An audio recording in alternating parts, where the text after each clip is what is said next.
మాకు మెగా హీరోలతో అందరితో మాకు మంచి సంబంధాలు ఉన్నాయి. చరణ్ గారితో 2 సినిమాలు చేశాం. చిరంజీవి గారు ఎప్పుడు మా రాజు గారితో కానీ నాతో ఎప్పుడు మాట్లాడుతూనే ఉంటారు. ఇలాంటి అనుబంధం ఉన్న వాళ్ళని అవమానించే పర్యంత మూర్ఖుని కాను నేను.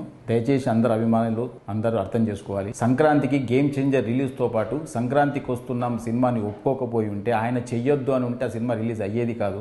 ఆ రోజు ఆయన మనసు గొప్పది కాబట్టి ఆ రోజు ఇబ్బందులో ఉంటారేమో ఫైనాన్షియల్గా అనుకుంటూ కూడా ఆయన, ఎందుకంటే పెద్దగా బడ్జెట్ అయిన సినిమా కాబట్టి మీరు మంచిగా దీన్ని కూడా రిలీజ్ చేసుకోండి అని ఒక గొప్ప మనసుతో ఒప్పుకున్న వ్యక్తి ఆయన. ఆయనను ఎందుకు అవమానపరుస్తాం?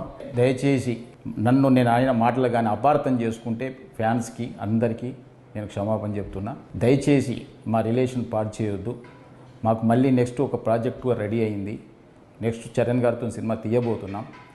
అలాంటిది అనవసరంగా మా ఇద్దరి మధ్య ఈ అభిప్రాయ భేదాలు తీయకండి అని అందరినీ వేడుకుంటున్నా. చూసిన ఆంధ్ర ప్రేక్షకులందరూ కూడా గమనించాలి, నాకు చరణ్ గారికి మంచి రిలేషన్ ఉంది. నేను ఆయన గురించి ఎప్పుడు తప్పు మాట్లాడను.